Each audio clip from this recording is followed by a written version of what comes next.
Hello, c'est HR, votre chroniqueur. Alors aujourd'hui, je vais vous parler du film d'horreur Terrifier 3. Alors sur le fond, ce n'est pas mon style de film de prédilection. J'aime certains films de slasher, mais lorsque cela devient trop gore, ce n'est pas mon truc. Mais bon, dans le fond, j'ai surtout voulu le voir pour vous en faire mon retour. Alors le pitch de ce film est totalement simple. Art le clown est tout simplement de retour pour massacrer, pour tuer, pour établir le chaos dans le comté de Miles, la veille de Noël. Oui, on change radicalement de période de l'année. Alors c'est clair, ce film joue à fond la carte du marketing avec notamment l'interdit aux moins de 18 ans. On va pas se mentir, sans cette interdiction aux moins de 18 ans qui a forcément hypé beaucoup de personnes, je pense qu'il y aurait eu moins de personnes qui auraient été voir ce film. Parce que dans le fond, on est tout simplement dans la continuité des deux précédents, avec de l'horreur gratuite. Car niveau scène d'horreur, tout ce qui est gore dans ce film est vraiment dans la continuité du 1 et du 2. Et d'ailleurs, l'histoire de cet opus reprend directement la suite du deuxième opus qui nous avait présenté un massacre durant Halloween. Et dans Terrifier 3, comme dans Terrifier 1 et dans Terrifier 2, c'est toujours Art le clown, le slasher iconique qui démantibule des personnes. Mais lorsque l'on regarde par rapport aux lignes scénaristiques du premier film, de cette trilogie Terrifier, on s'aperçoit qu'initialement, c'était un pur slasher movie. Le deuxième prenait place avec des forces démoniaques, et ce troisième opus accentue le côté horrifique, mais avec un côté qui joue essentiellement la surenchère.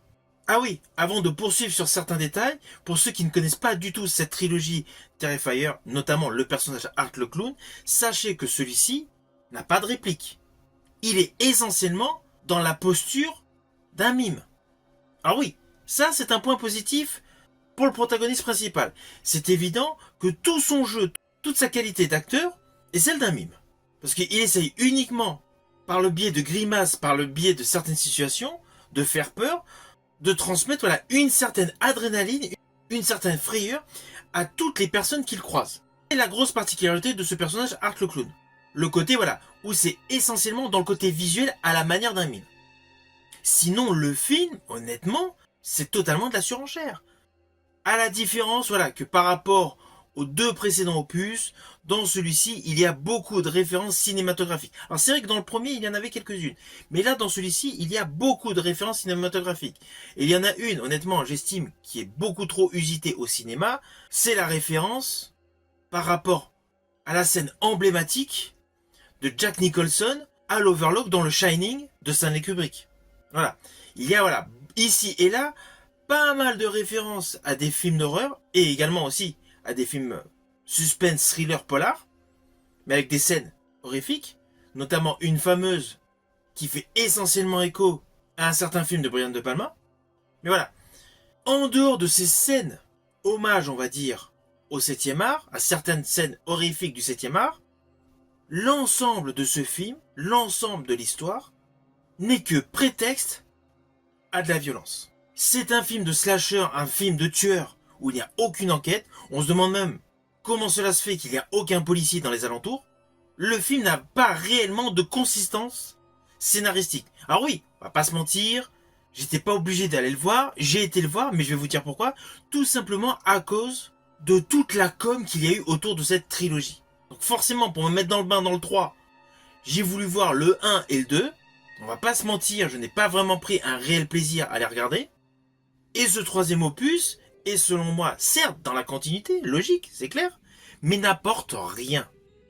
Il n'y a absolument rien d'intéressant en termes de scénario dans ce troisième opus de Terrifier. Néanmoins, je tiens à préciser quand même que tout ce qui est maquillage et effets visuels est bon. Pour tous les amateurs du genre de gore, c'est extrêmement bien réalisé. Je pense notamment au début de ce troisième opus, la scène qui nous présente justement Art le clown qui se pénètre en Père Noël dans une maison et qui fait une boucherie, voilà.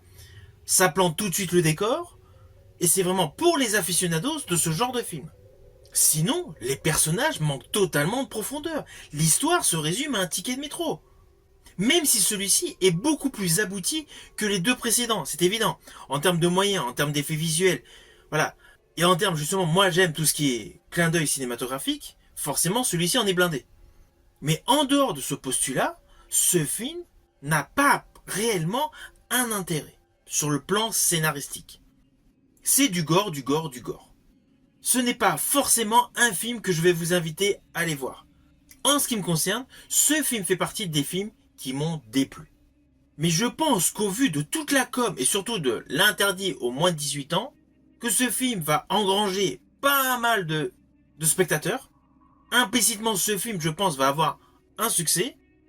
Et connaissant la loi des séries concernant les films à succès, je pense que l'année prochaine, nous aurons droit à Terrifier 4.